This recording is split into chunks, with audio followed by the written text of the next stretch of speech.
What we're going to do today is talk to you about being the star of your own movie and being the person who's taking action rather than being the spectator, and kind of bringing that within the topic of not being afraid of your dreams. So I'm going to start the video just giving a quick analogy about when I first met Julien. This was many years ago, and Julien was saying, hey, I'd love to come work with what you're doing.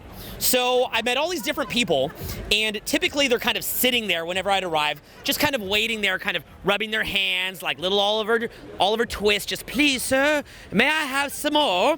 And when I come to meet up with Julien, he's surrounded by this very attractive peer group hanging on his every word, even as a guy who, were you 21 at the time? Yeah. Even as a 21-year-old young dude, new to living in America, and he's already just making friends, got people hanging on his every word. And it was funny, got me thinking about that, because when I went to meet up with you tonight, Julien was having a meetup here, and Julien just having fun with everybody at the bar that he's in. Everybody's talking to him, and everybody, maybe not everybody to be fair, but many people are standing around watching Julien. Now, that's all good. Oh, the guy from YouTube, Julien Blanc. Oh, let's watch Julien Blanc. I understand that, I get it. You know, you could talk to people whatever you want.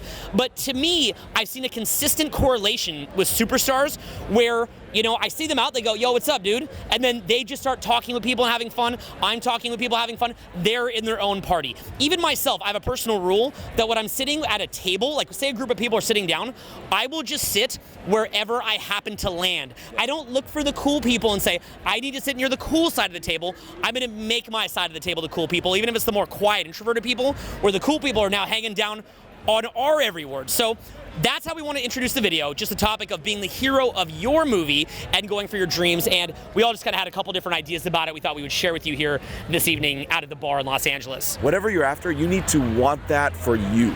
Not like, oh, let's see what they're doing, live through their dreams, want that for you. That, I mean, in my opinion, is one of the biggest setbacks, I mean, for everyone in terms of success. It's like, let's read the Ty Lopez Facebook. Let's read this person's Facebook. Oh, look what they accomplished today. It's crazy. Like, that's my Facebook feed, by the way. It's like, I'll see friends of mine liking, commenting, hearting, freak out facing. Yeah, it's like Ty Lopez did this. Oh, did this. Oh my God. They text their friends, look at what he did. Look at what she did. Fuck that. What did you do? You're watching this, what did you do? Be inspired, but instead it's like, okay, what am I doing? Okay, well, here's the thing, in my opinion, this then begs the question. If so many people are doing this, why are they doing it? And B, what's holding them back from doing it themselves? Like, that's the crux, that's the deeper issue here, right? It's one thing to say, don't do that, but again, kid. But again, why? What's causing people to behave in that way? And furthermore, how can they break out of it, I guess? Mm-hmm. I think it's like we'd rather live in like the fantasies of either other people or ourselves. That's how subtle it gets. It's like, I remember this is like when I was like, 16 or so, I was like writing music and I had all these amazing song ideas. I'm like, wow, like this song is gonna be amazing, yet I never really wanted to record them because recording them would kill the fantasy. Like in my mind, I'm like, the drums would come in this way and this would sound this way and the bass and the vocals. And as soon as I recorded it, it kind of killed it. I'm like, do I want to record more? Do I want to kill that beautiful fantasy? Fuck no. That was even like when you recorded your first ever video blog with RSD. Julien was working with me for a long time and watching me do videos, and many of the things that I was known for, Julien could do even better than me, but he'd never tried recording videos. So I remember he probably just assumed that when he recorded his first one, that it'd be awesome. I was cocky as shit too, yeah. It wasn't very good. And then It wasn't very good. I will say you can come give your thoughts if you want to. yeah. Yeah. I'd love to give my thoughts. Are you cool to be on camera? Yes. Okay, for YouTube. Hello. Okay. What do I think of what? His first video. Your video is cool. What do you think of Stephen Amell? I think Stephen Amell is the dope Do you shit. even know who that is? Bomb.com. Do you even know who that is? Of course I do. How are you able to talk so easily on camera? I'm a natural. I So do you never improv. have like this fantasy image of like, I would sound this way if I talked and I don't want to ruin my No. image. I have a very high-pitched voice, and I own Has it. it always been that way or did you have Yeah. to work on it? I own What it. about her? Don't look at me. She also has a high-pitched voice. We both do. Right, so like what you... Take it away, Jeff. You know, it's like what you were saying though. You know, sometimes you're afraid to actually execute because you don't think it'll live up to the vision. Yeah. And I think part of having vision is accepting the fact that it's not going to work out sometimes. A lot of the times it will. I think most of the time it will. And what I think is this is sort of tangential what we're talking about here, but look, when you're going for your dreams, quote unquote, whatever that means, you're trying to achieve something, basically you're going to have setbacks, and more than that, there are often going to be people who oppose, who actively, maybe not actively, maybe they just try to dissuade you. Like friends, like your parents. Instead, don't get an engineering degree. You can fall back on this music later, or something like that. More passive, and then you can have like active enemies or people who are working against your interests. And I think what's interesting to note is that with our team, with our little niche, Nuestra Familia here, when we started back in 2002, almost we were beset from the very beginning with people attempting to discredit what we were saying, people attempting to actively drive people away from being interested in our stuff. And at every level, and this has happened consistently over the past 15 years, that at every stage of the game, it was as though we just barely were able to surmount the challenge presented, right? Literally, it's like it's some kind of video game. At every level, like at first the boss comes out and it's like a little dude with an axe, and then the second time it's like a bear werewolf creature with a dick, and then a tank. And then the third, it's like the Hydra, and then the fourth, it's like Donald Trump. So, or something like that. It just increases in intensity. The challenge increases in intensity. Yeah. But again, theoretically, as you go through your life and you accrue experiences, you accrue knowledge, you accrue information, you're able to heuristically approach these challenges in a much more appropriate way as you continue to go on. So again, maybe you do get defeated by it.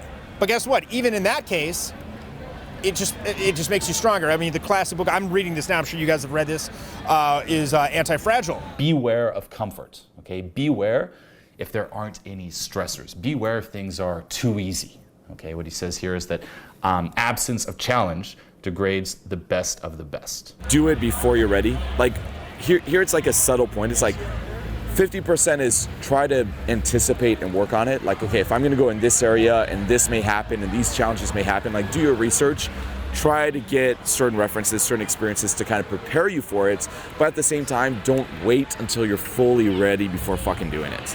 Like, I really don't think of anything I've done where I was like a fully 100% ready. Be it that first like interview with you. At least nothing that you could consider a dream. Yeah. You know what I mean? It's like, well, even that, it's like moving to LA with you, you're talking about, you saw me talking to all those people.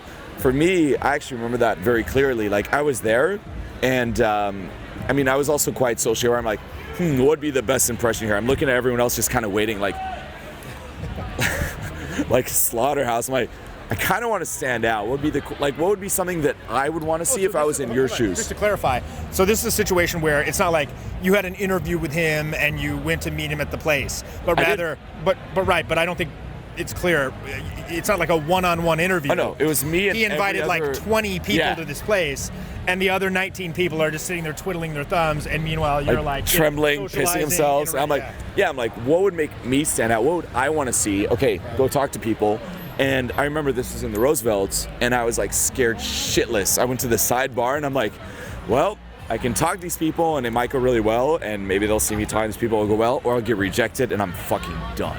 Because if I got rejected, it's like, go, who the fuck are you? I'm like, so I'm here for the interview. It's kind of interesting, because oddly enough, that would probably make you like it even more. The intention of actually going for it, but at the time I was like, oh my God, I'm like, fuck it, let's do it. Whatever you're trying to do, don't wait until you're ready, just fucking do it. No one who's ever made it has waited until they're ready.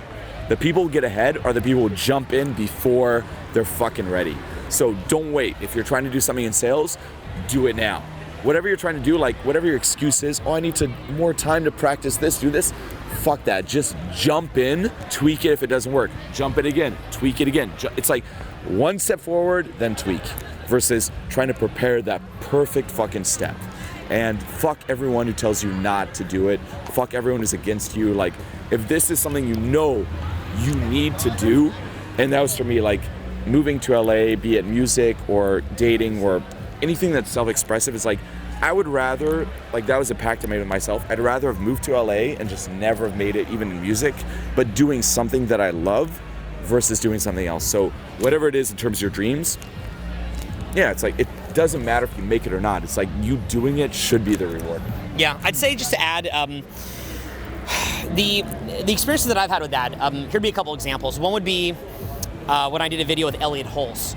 And I think that me and Elliot now have done videos together that have a combined view count of probably around 1 million. Yeah. And Elliot Hulse is a guy who does fitness training videos, but also life advice. And he's a guy who I'm just a huge fan of. And what I like about Elliot is the power that he has in his speaking. There's something about the way that he speaks where he really kind of just channels it in. He's very centered.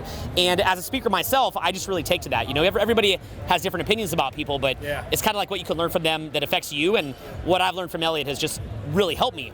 So with Elliot, I remember I had been kind of exchanging emails with him, and he didn't really know who I was that much. He knew maybe a little bit. And then he said, do you want to come to Strength Camp? Now, at that point, I think I'd been doing a program in Orlando, and I had barely slept during the program. It's about 3 or 4 days where you're just cranking it morning till night. I'm exhausted, and he says, I don't remember this. This is that when I was out there? Yeah, so you're there when he came to Free Tour, which is also super crazy. That was very strange. Yeah, and then it's one of the peak experience of my whole career was actually having him blow up the room. It was crazy. Like he had the whole room just jumping up and down and going crazy. But then what happened from there was he said, come to Tampa. So on almost no sleep, I drive to Tampa on maybe 2 hours sleep. I'm afraid I'm gonna crash a fucking car, which probably is pretty stupid, but anyway, okay, so I get there, and then he says, do you even have a license? Well, it was actually my girlfriend at the time that drove me. So then what happened was he says, come on camera with me, and thank God he did that. I was on such low sleep, and I was like, no, and he's like, Owen, just hop up here. So he had me hop up, and I was on very, very little sleep, and he said, try to give something pragmatic and practical that an audience who doesn't know you would understand. So I taught this thing called the 6 Steps that was just something that anybody could understand. You could look up a 6 Steps video from R.C. Tyler if you would wish to see it. And so basically I taught that, and that video went on to do, I think, around 500,000 views. And I got to thank Elliot for this, because for maybe a year after, when we'd be in a Free Tour, I don't know what your guys' experience was, but for me, something like a quarter of the room would be putting their hand up if I said, did you find out about me from the book The Game? Did you find out from YouTube? Did you find out from, Ty Lopez? Did you find out from Elliot Hulse? Did you find out from, these different lead bases? And like, a third of the room or a quarter of the room. And it slowly went down over the years as that video got further behind us. Now it's obviously a lot smaller, but for a number of years, that one decision, like, when you're running a business and you're trying to, get cash flow so you can reinvest it so we can get, better cameras and better systems and, hire more people, that extra 25% is a godsend.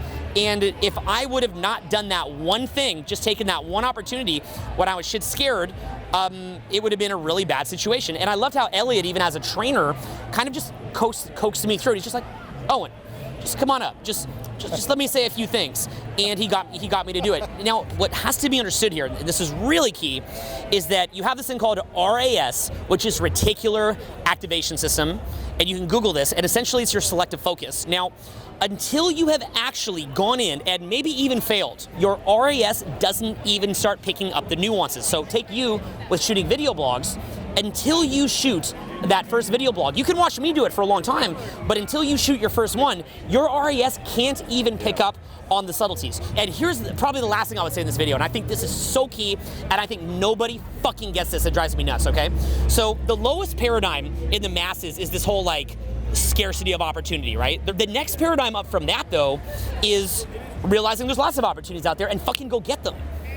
But then there's another paradigm above that, which is when you realize actually the really life-changing opportunities are rare and don't fuck it up. So it's like, if you, for example, like say when you did the internship initially with me, and then you had just said, no, I can't do the vid, right? And you hadn't showed it. Or let's say that you hadn't approached those people in the venue, and then let's just imagine that one little decision and the difference. You never could have been crucified in the globe. I mean, it's great, right? But I mean, normal civilian. Yeah, it could have been a regular. Person. But you see the idea being that it's like just the sheer difference. It alters the trajectory vastly. Yeah, people have no idea how much they're missing out. And people do this to me a lot, where I invite them on some adventure, and they say no, and then I just rapidly find somebody else that can fill that role, and then they call me like 2 years later, and they're like, I'm ready, and I'm thinking, look, at that phase that I had in my life, we were probably a good fit. I've grown tremendously in the past 2 years. There's not even a fit here anymore. There's been tons of other people coming at me, and then their life trajectory just kind of goes where it goes. Not to say I'm the ultimate arbiter of how people's lives are going to turn out, but anybody that's kind of just taking action in general, if there's an opportunity there, or if you see a window, I think take it. And at worst, your reticular activation system gets teed up to at least make distinctions, and you have to have that trust that you can bounce back from it. And you know what, dude? It's not even on like this grandiose macro scale that you're alluding to here necessarily. Like, you know, it's little things, because it's so funny when you said that Elliot tried to get you to go up and you were kind of reluctant. You know, how many times have you said that to me? Like, I'm at some event, he's giving the event, I'm just chilling in the back. He's like, yo, just come up, just pop up for a second. In fact, that's even what happened.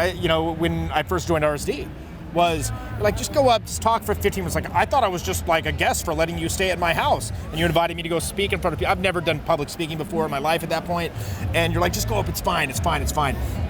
So I went up, I spoke for 15 minutes, which back then seemed like a really long time. Now we can routinely go for 10 hours at a time without breaking a sweat, you know. But at the time, it was massive for me. But I'm like, fuck it, I'm gonna do it. Half the room was shocked and horrified. The other thought it was Everybody liked hilarious. It, actually. It was really good. But you know, like, what is this? And then I was hooked. And it's the same thing now. Like, even on a micro scale, if I'm looking at a chore, let's just say go to the gym. That's a small microcosmic version of a larger dream. Do I get out of the fucking house, or do I say, nah, not feeling it today? Going to game. Do I walk outside the fucking door, or do I say, meh, I don't know? If Stuart calls me up and that's, you know, one of our guys at HQ, and it's like, I got this opportunity for you to go and do this program in, you know, Houston or something like that. Like, well, no, fuck it, go, do it, right? And the thing is, one of the greatest books in recent memory that I, you know, read that really kind of helped me with this was the Stephen Pressfield, The War of Art. Yeah. And in that book, he talks about the concept of resistance, which can take many forms. Okay, some of the forms we'll be talking about here, you know, fear of failure, etc. But generally, the phrase that really stuck in my head from that book was this: resistance, use it as a compass, right? Whatever you are most resisting in your life, you know, to whether it's an undertaking or a chore or something of that nature, that's what you need to be fucking doing. Whatever you're resisting the most, that's what you need to be doing the most. Yeah. It's a great compass. Yeah, I actually relate to that too. It's like, whenever you throw me either shoot a video or like sometimes like, let's go out, let's do this. I'm like, you notice this like freak out. I'm like, no, like full panicky, like for like a couple seconds. Like, as you said, I'm like, whenever I have those panicky moments, instead of like letting them overcome, I'm like, that's what I gotta do. Well, that's where I gotta go. I'm like the cowboy with the cows. I got the electric prod. And that's right. I was like, no. Yeah, but you know, that's where you gotta go.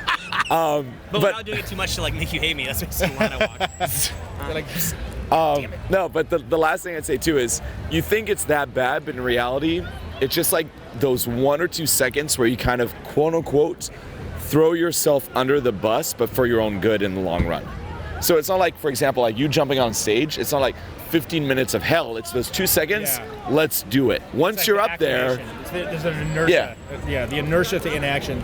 Like with Elliot Halls, it's like once you jump up, the camera's there, then it kind of takes over. So it's like, for those 2 seconds, be like, fuck it, shove yourself in, knowing that you'll thank yourself coming out on the other side. So.